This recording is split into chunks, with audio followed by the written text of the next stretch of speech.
Ridiculous statements of the narcissist. Hello, I'm H.G. Tudor.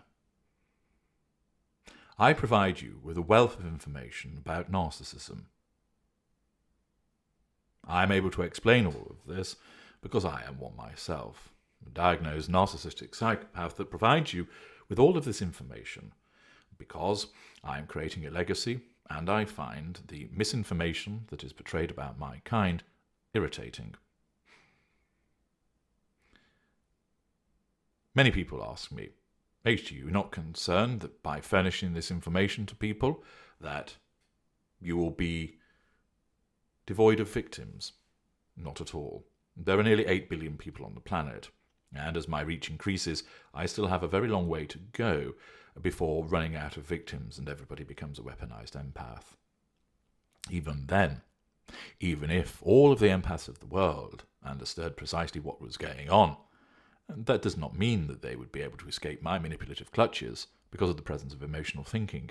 And leaving the empaths aside, of course, I can still manipulate the normals and the other narcissists, because contrary to what people may believe, I have no sense of solidarity to other narcissists. Indeed, the lesser narcissists are just clowns, and the mid-range narcissists are cowardly, snivelling, unaware lightweights that really need their trachea stamping on until they bubble. Accordingly, this is about the creation of my legacy. I know myself inside out and my kind inside out, and also empathic individuals, because empaths are my prey, and therefore it is important to understand what you are hunting and what you are targeting in order to be the most effective at doing so. You do not have to like me, but you ought to listen to me, because my information tells you precisely as it is. There is no sugar-coating. There is no punch-pulling. I am direct and brutal with my honesty about the situation, and I can be honest because you don't know who I am. Indeed, you don't know who I am and don't need to know who I am, other than that the efficacy of my information is proven by the resonance that it has with so many people, the enlightenment that it brings, the freedom that it achieves, the very many testimonials that are both published at my blog, narcsite.com, and of all of the many, many emails and comments that I receive across a variety of platforms demonstrate that people gain enlightenment, understanding, and freedom because of what I explain to them.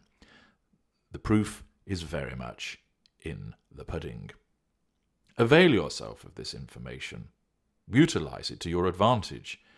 I have created hundreds of videos covering all manner of different aspects of the narcissistic dynamic, telling you more about particular types of narcissist, particular types of victim, particular types of manipulation, different scenarios, famous individuals, although of course there are the Muppets out there who only seem to think that I write about Meghan Markle and nobody else. There are many different famous people that are the subject of my analysis, and there are more to come.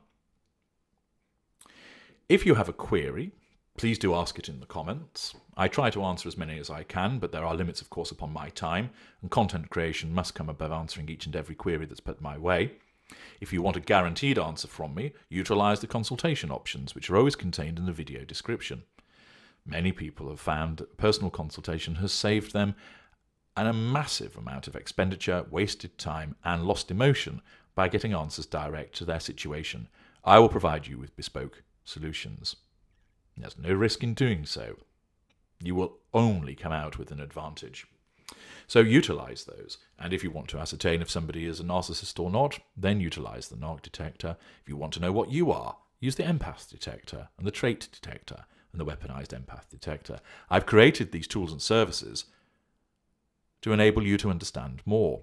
Access the Knowledge Vault. There's a further wealth of information in there of paid content, which is not expensive and is worth many more times the amount that I charge for them. If you have a particular subject that you want to learn more about, search amongst my videos. Put the subject and my name next to it, and in all likelihood, you will find the relevant video that you're looking for, or search on my blog similarly.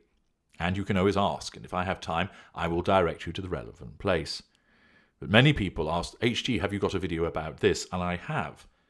And a little bit of searching will help you find it.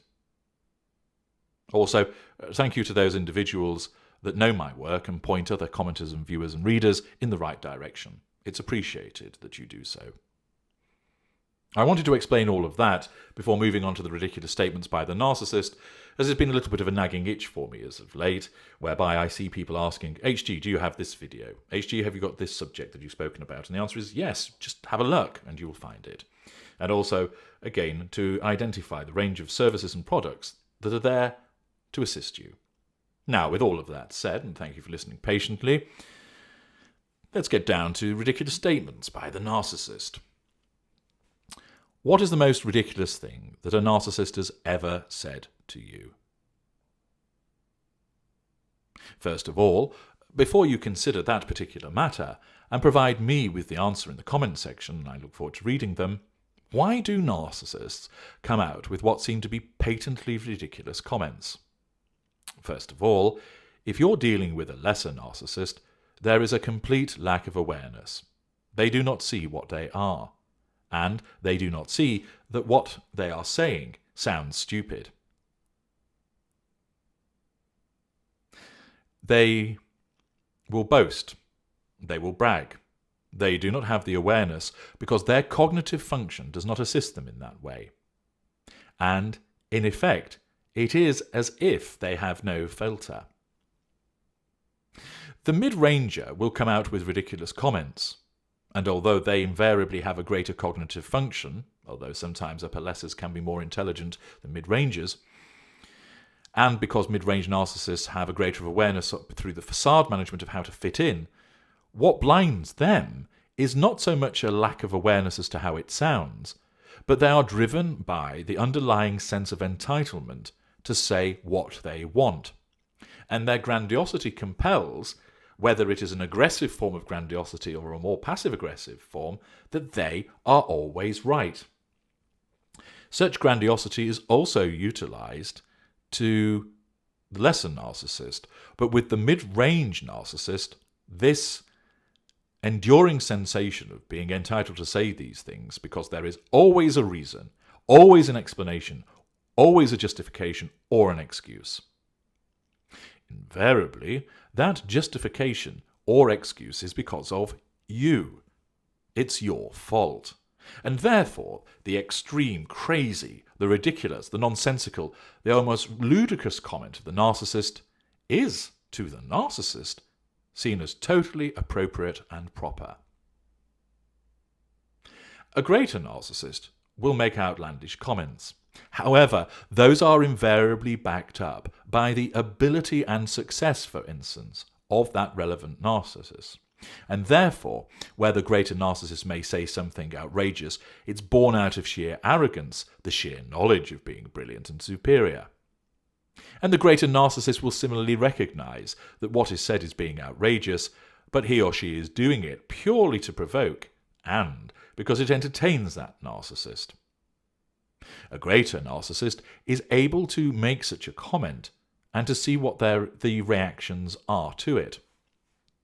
The greater and the ultra, as usual, are the master puppeteers of the highest order and delight in purposefully and calculatedly saying such a comment, knowing full well the effect that it will have and the effect that the narcissist wants. And therefore, the greater and the ultra revels in the response, not least in terms of fuel and the application of control, but simply because it shows that we can. The lesser or mid-range narcissist, of course, do not have that level of calculation.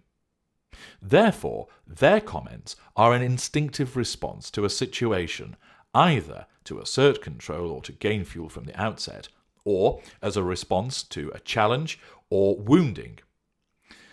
They're wounded and their fury ignites, meaning that the appropriate method of response is determined by their narcissism and therefore causes them to make some outlandish, crazy, ridiculous statement which provokes the victim into responding and thus signalling control and providing fuel, which then heals the wound that has been caused.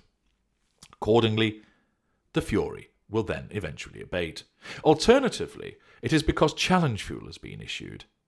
In those circumstances, the narcissist's manipulative behavior instinctively activates, also driven by fury, and responds by imposing a manipulation through a ridiculous and outlandish statement to assert superiority in the world and the mind of the narcissist in the unconscious, and gain control over that victim, nullifying the threat. Accordingly, the comment is made in all sincerity, and the narcissist, where unaware, sees it as justified and entitled. The mid-range narcissist may recognize that the person sees it as outrageous and ridiculous, but of course he will disagree. He understands why they think that, but any challenge to the statement that has been made will of course be met with complete justification. He is allowed to make such a statement, and it is you that is ridiculous. It is you that is outrageous, and you should accept and listen to what the narcissist has said. The outlandish, ridiculous, and astonishing statements, be they insults, boasts, brags, statements of the patently untrue, are not seen as that by the unaware narcissist. Again, much of this relies upon the narcissist's different perspective of the world to yours. You have a particular perspective which is governed by the way that you have evolved to cope with the world around you. And many other people who are deemed as normal and healthy have evolved in a similar way to you. Therefore, you have a perception of a reality that is the shared majority reality. We, as narcissists, have evolved in a different way for the purpose of our self-defense, our survival, and to thrive. And in so doing, we have generated an alternative way at looking at the world, and therefore have an alternative reality. This is the shared minority reality. This is why so many narcissists operate in a similar way, because they have evolved in a similar way as a coping mechanism which attracts the label of narcissism. If you want to understand more about why narcissists appear to all behave and operate from the same playbook, listen to the video Why Narcissists Operate from the Same Playbook, and that will explain it in a groundbreaking manner in crystal clear detail for you. Just search for it amongst my videos. So what you have is a perceived majority of reality on which a moral framework and a legal framework is then created, which is that which is shared by the victims of our kind. And then there is a differing perception of reality, a minority reality, which we, the narcissists, have. If you have had the misfortune to be surrounded by narcissists, you invariably end up questioning yourself, because when you ask the relevant narcissist about a situation, you will find that all of them respond by condemning your behavior. Because when you put forward your view, you are threatening their sense of control, and therefore they nullify the threat to control based upon their own minority reality. And accordingly, you receive the same response, which makes you think that you're the one that's in the wrong. The fact is that both you and the narcissist are right. We are right with our reality, you are right within yours. Many people who are victims of our kind struggle to get their heads around the fact that there can be different outcomes which are both perceived as right, and this is purely as a consequence of perception. And that is why when a narcissist comes out with something that seems truly ridiculous, it's either not truly ridiculous to the narcissist, or he could recognize why you might think that, but from his perspective it's entirely justified because it's your fault, and he was entitled to say this. That is why narcissists make ridiculous statements to you, why they are outlandish, outrageous, crazy-making, unfounding, seemingly batshit crazy comments. Thus, can you think of some outrageous comments that the narcissist has made to you, be it directed at you with regard to your behavior, or with regard to the abilities of the narcissist or the achievements of him or her? Let me know. Add them in the comment section. I look forward to reading about them so that you can understand more about what the driver was for these preposterous statements. Thank you in advance for your contributions. I'm H.G. Tudor. Thank you for